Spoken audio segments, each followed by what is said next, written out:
Um, Still jet lagged from our European vacation. My wife and I were sitting at the kitchen table at 5:30 this morning when a text came in from a friend of ours in Philadelphia. It said, "Nice sermon, Ronald," she wrote in the text.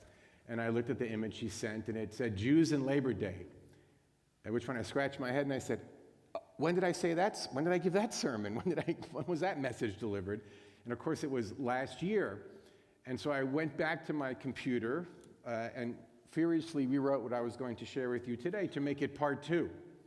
So there wasn't just part 1. It was different from the beginning, but so figure that you have part 1 shared with you last year, and part 2, a little different take, modification, with a different message, a supplementary message this year. And if you want to catch both of them, they're going to be online for the indefinite future, as my friend from Philadelphia showed us. So my father-in-law loved to regale us with stories of his immigrant father, Joseph Sobelman, who was a house painter, this new immigrant.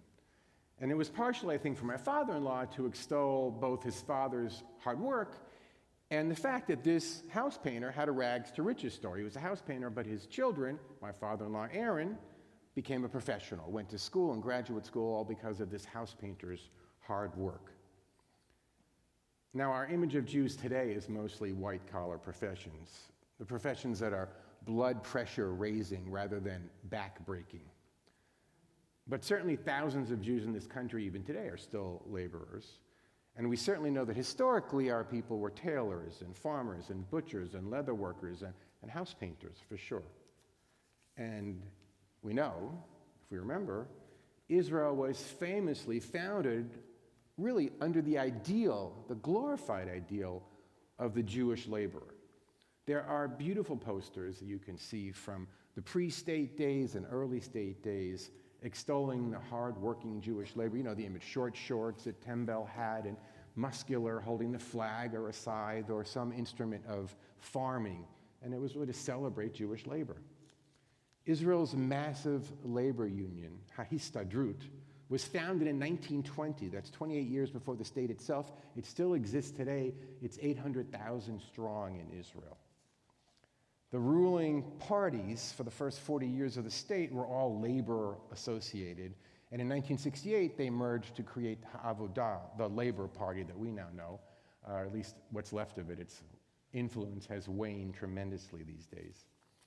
So Monday, Labor Day arrives. It's one of the oldest national holidays. It was first established by Congress in 1894 as a national day of rest and a tribute to America's workers. We Jews have a long, storied history of engagement with the labor movement. By far the earliest and probably the largest experience was the garment workers' strike, the famous garment workers' strike in New York in 1909. It was known as the shirtwaist strike, and there were 20,000 mostly Jewish women who went on strike, led by a Jew, Clara Lemlich. Now, tragically, that strike, the actions or the changes that those strikers hoped to achieve weren't realized soon enough, and only a couple of years later, there was the equally infamous Triangle Shirtwaist Factory fire, where 146 workers were killed, mostly Italian and Jewish immigrant women and girls. Today, it probably could be argued that more Jews own garment manufacturing companies than actually assemble the garments in them. But because of this, I would suggest, we still have an interest in the rights and the dignity of those workers who work in those factories. It's impossible to talk about labor without talking about unions. They go hand in hand, especially in the last 100 or so years. Now, we may not be heavily represented as garment or construction workers these days, but we are in the midst of a tremendous and industry-stopping writer and actor strike, and maybe some of you are in the field and you're affected by it. And it reaffirms the truth that unions remain the single most effective way for workers to seek redress for their grievances against management. It's been a summer of strikes in LA. Hotel workers and city workers have also walked off their jobs this past summer. Maybe you got that email from Mayor Bass saying, don't worry, the city's not going to fall apart when the city workers walk off. what's interesting is even in this culture, notably 67% of Americans support unions and continue to support unions. Now, the Jewish relationship with labor shouldn't surprise us. After all, it's part of our foundational story. That story we tell of liberation from forced servitude is a story of laborers claiming their rights. And the divine gift to Israel, as the Torah implies, was not to free us from the necessity of work, but to allow us to derive just benefit from our labors, not to be exploited. That's what slavery is, of course, the ultimate exploitation. And you might say that the Exodus recounts the story of the first mass Jewish walkout, the first mass Jewish strike. And they didn't return from that strike, by the way. And among the reasons that are given to us for Shabbat observance is Zecher L'Tziat Mitzrayim, a reminder of the Exodus from Egypt. The inhuman and never-ending working conditions of slavery as it was experienced in Egypt ended with the gift of Shabbat. Shabbat was the response to slavery. The prayer and the spirituality, in many ways, came later. And this generational memory, this incorporation of the power of work and the burden of work and the liberation from exploitation of work is wrapped up into so many messages in the Torah. This passage from Deuteronomy is just one. Deuteronomy writes, the author writes, "Do not oppress the hired laborer who is poor and needy, whether he is one of your people or one of the sojourners in your land within your gates. Give them their wages in the daytime, and do not let the sun set on them, for they are poor, and their life depends on wages. Lest they cry out to God about you, for this will be counted," and this is an important message. This is how powerful the message is. "This will be counted to you as a sin by God," the text says. The rabbis, as they compiled the Talmud subsequent to the Bible, spoke stridently about worker rights. The Talmud asks the question, why does a laborer climb a ladder or hang from a tree or risk death? Is it not for wages? And the implication is, so pay him on time and don't withhold his wages.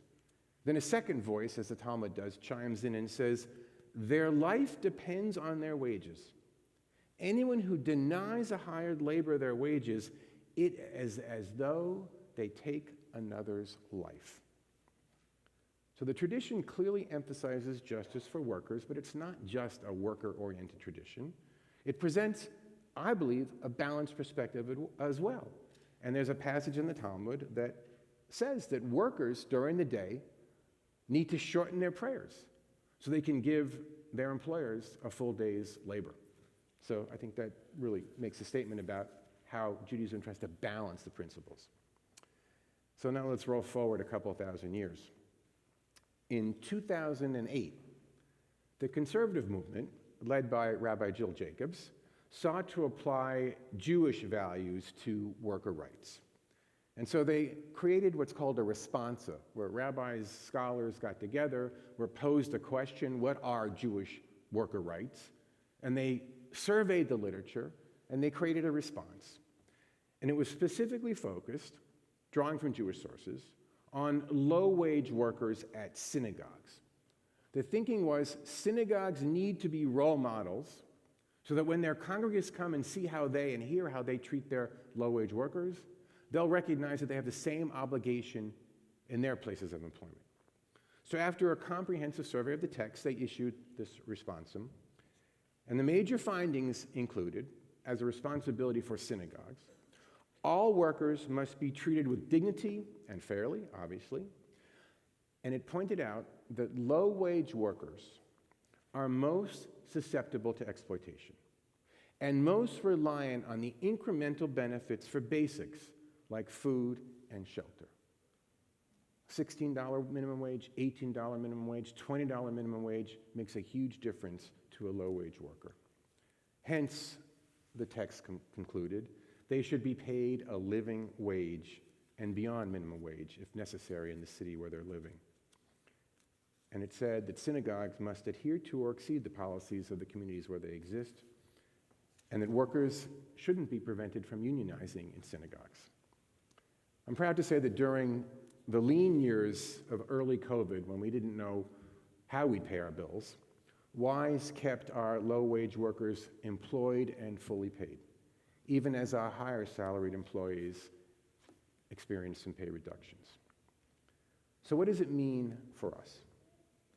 Well, we often give voice to our embrace of Jewish values. It becomes a bit of a throwaway phrase, I dare say. We say things like, I live by Jewish values. I admire Jewish values.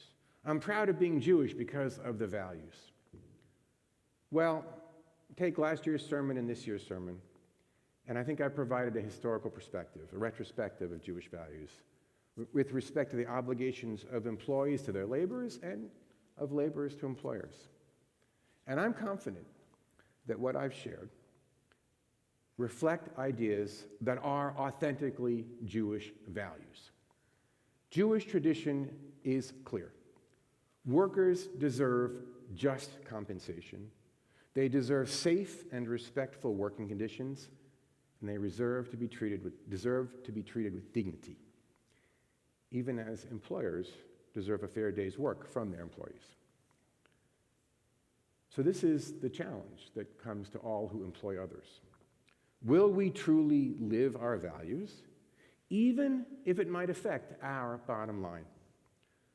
From the way we treat our housekeepers, our gardeners, and the low-wage workers who serve us at our homes, those who are most susceptible to exploitation, to the way we show dignity and respect to all of our employees.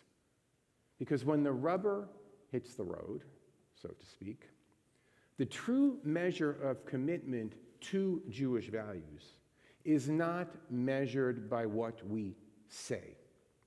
It's recognized by what we do. So, here's wishing you an enjoyable, long, relaxing Labor Day weekend. Make sure you rest from your labors. And most importantly, a meaningful and inspirational Labor Day. Ken Yehiratzon, so may it be.